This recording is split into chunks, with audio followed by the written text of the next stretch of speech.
This movie is not as bad as some people say it is, but it's not great. And this is obviously the first MCU film to get a rotten score on Rotten Tomatoes. But this movie isn't bad by any means. It's visually stunning, it's well shot, the score is good, and the cinematography is good. While Cersei isn't the best character, she's still a good lead character in Eternals. Icarus is my favorite character of all the Eternals, and Richard Madden easily gives the best performance of the entire cast. Phastos is a good character in Eternals, and he does have a nice character story. Kingo has some truly funny moments, and Kumail Nanjiani's comic timing is on point. Sprite is the most boring character. The actress who plays Sprite doesn't do a bad job. There really isn't anything else to be said about this character. Gilgamesh also doesn't have that much to him as a character. Similar to Sprite, the actor who plays Gilgamesh is fine, and that's really it. There really isn't anything else to say about this guy. Athena is sadly very underused in Eternals, which stinks because I was excited to see what Angelina Jolie could do with this character, and while Angelina Jolie does the best with what she has, she doesn't get that many moments to shine. There is also certain scenes in the movie where it feels like Angelina Jolie is just sleeping right through the movie. Even though Salma Hayek doesn't have much screen time in Eternals, she does well for the screen time she does have. Makkari doesn't have that much to do, but she's not a horribly done character. While Druid doesn't have that much to do in Eternals, just like Makkari, he's still not a bad character by any means. Crow could have potentially been a good MCU villain, but they barely did anything with this character. Also, the fact that they got Bill Skarsgård to play this character and wasted him is just a disgrace.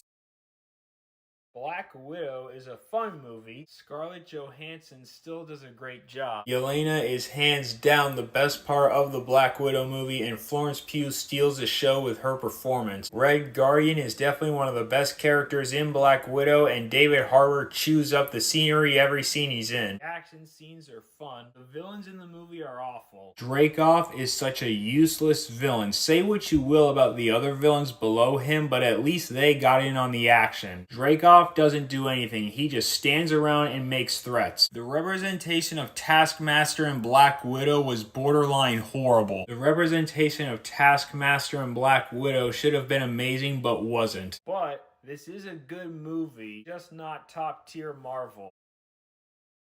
Definitely has problems, but it's still entertaining. Suicide Squad is an absolute blast. This movie is a huge improvement over the first one. The characters were all lovable, and King Shark was the standout.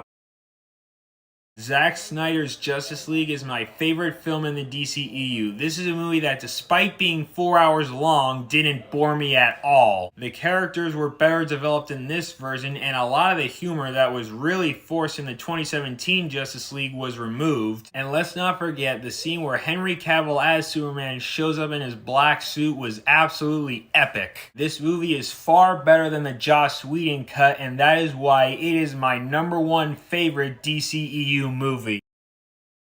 Shang-Chi is one of my favorite movies in the MCU. This movie blew me away in theaters. This movie is also one of my favorite superhero films of all time. Shang-Chi is definitely one of the best new characters in the MCU, and Simu Liu is perfect casting. Simu Liu as Shang-Chi is one of the best actors playing a superhero. The action scenes are amazing. Wen Wu is a very strong villain. Wen Wu is one of the best MCU villains of all time, and one of the best superhero movie villains of all time. He has motivation you understand, and he's a very sympathetic villain. His dynamic with Shang-Chi was very well done, and Tony Leung's performance was flawless.